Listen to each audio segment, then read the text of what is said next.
Dum pater familias rex universorum donaret provincias ius apostolorum Jacobus Hispanias lux illustrat morum.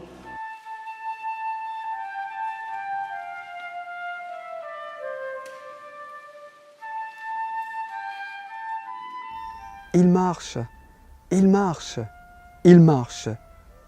Mais sous ses pas réguliers, où va-t-il? Que cherche-t-il? Y aurait-il chez lui cette recherche de l'infini? Il marche sur les pas de milliers de marcheurs qui, au fil des siècles, parcourent des chemins de Saint-Jacques. Il croise d'autres marcheurs, comme lui, épris d'absolu. Ces autres marcheurs, parfois insolites, ces promeneurs, ces familles joyeuses et de vieilles chapelles que les siècles ont abandonnées sur la route, on croit entendre sonner sur leurs voûtes les chants millénaires. L'une d'elles, bien plus grande, trône au milieu de la route. On l'aperçoit de partout. Elle ne ressemble à aucune autre. Que fait-elle là?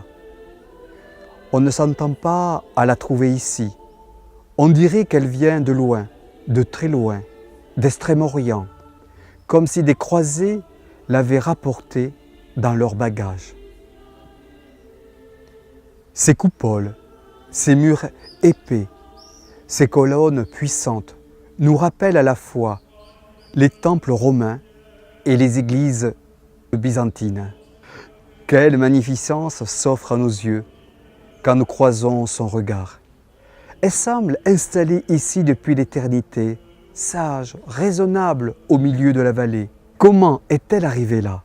C'est le mystère que nous allons élucider avec vous. Bonne rencontre, bonne visite.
Bonjour jeune homme, est-ce que tu peux me faire visiter la cathédrale? Vous avec moi, suivez-moi. Soyez les bienvenus à la cathédrale Saint-Front de Périgueux, cathédrale basilique. Cette cathédrale est chargée d'histoire. Depuis plus de 1000 ans, cette cathédrale rayonne ici sur Périgueux-Ville et des Périgordins sont venus porter la vie, les joies, les peines, les soucis. Comme la cathédrale Saint-Front est un lieu phare pour le diocèse, car c'est la cathèdre, le siège épiscopal de notre évêque. Évidemment, nous essayons d'habiter ce lieu par la liturgie, en donnant sens profondément dans le sens du sacré, et aussi de donner de la lisibilité et de la visibilité pour tous ceux et celles qui passent dans ce lieu sacré. Évidemment, nous les prêtres, la communauté chrétienne, nous essayons de donner goût et saveur à ce lieu pour permettre aux hommes et aux femmes d'aujourd'hui de mieux aimer le Seigneur et de se laisser habiter par lui. J'espère que tous ceux et celles qui passent dans cette basilique cathédrale Saint-Front de Périgueux trouvent de la hauteur et en même temps peuvent aller sur la montagne des béatitudes, heureux les artisans de paix, heureux les doux. Nous essayons d'être vraiment dans cet esprit-là et c'est ma volonté que la cathédrale soit un lieu habité dans le sens de la visibilité spirituelle, lisibilité pour laisser passer un message et en même temps, comme dit la parole de Dieu, ô homme, on t'a fait connaître ce qui est bien, ce que le Seigneur exige de toi, c'est de marcher à sa suite. Bonne visite. Je suis un édifice surprenant. Cela provient de la complexité de mon histoire et de mon architecture. Vous êtes nombreux à vous interroger, que vous soyez amateur d'art ou simple touriste. Comment un tel monument a-t-il pu être construit sur cette terre du Périgord ? Je ne ressemble à aucune de mes sœurs romanes ou gothiques. Je suis comme une enclave orientale en terre d'Occident. On m'imagine plus facilement à proximité du Bosphore que posé en surplomb de la rivière Île. Mon histoire a commencé avec celui dont je porte le nom, Saint Front. L'histoire de cet homme se mêle à la légende. Voici ce qu'on raconte à son sujet. Il a fait le choix de devenir ermite à la fin du IVe siècle. Touché au cœur par l'Évangile, il a fait l'expérience de la présence de Jésus. Et ce Jésus l'a conduit à se retirer du monde pour vivre dans le silence de la contemplation. C'est dans une grotte que Front a choisi de se retirer pour mener une vie de prière. C'est dans cette grotte que nous nous trouvons actuellement sous l'abside.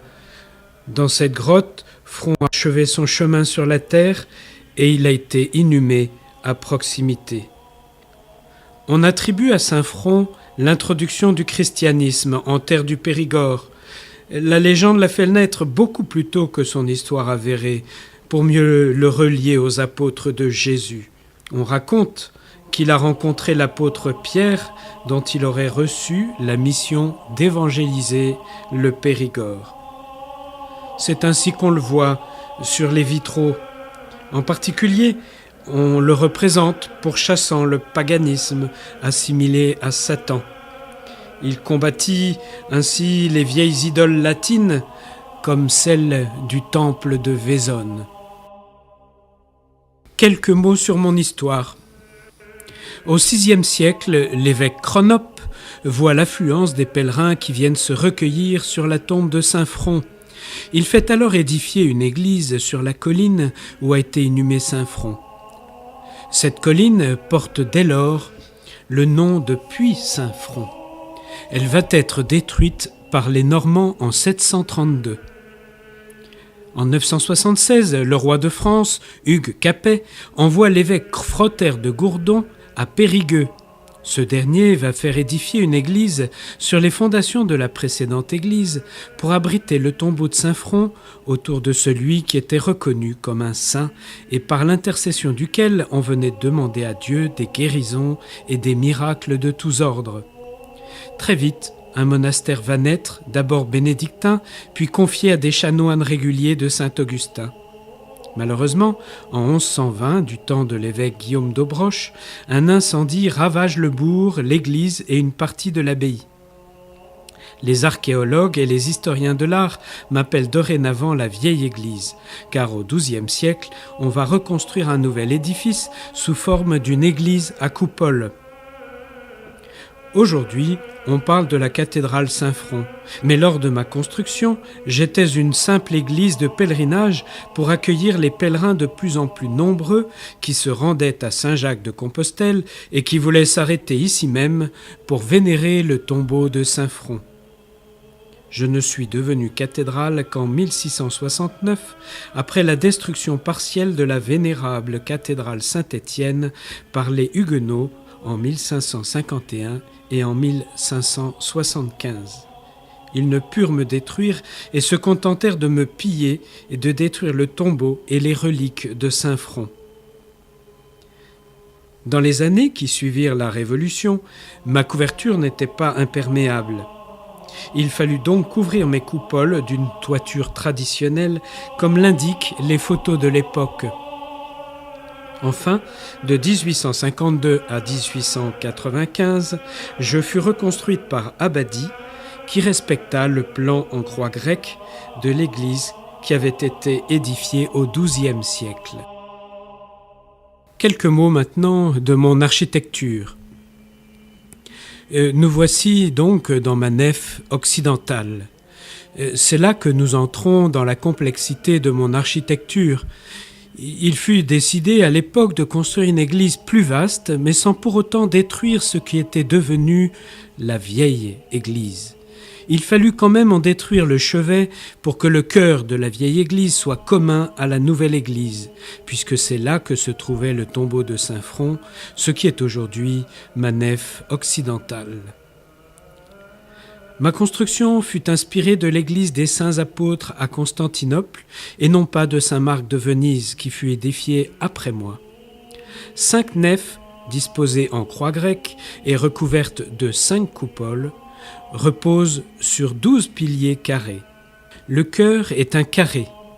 Il exprime le terrestre, la création, les 4 éléments, la terre, l'air, l'eau et le feu, les 4 points cardinaux, mais aussi les 4 évangélistes.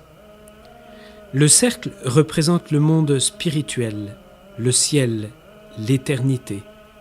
On passe donc du carré au cercle, et la coupole, pour les Byzantins, représente la main de Dieu qui protège son peuple. Mon clocher actuel a été bâti au début du XIIe siècle, sur 2 travées de la vieille église.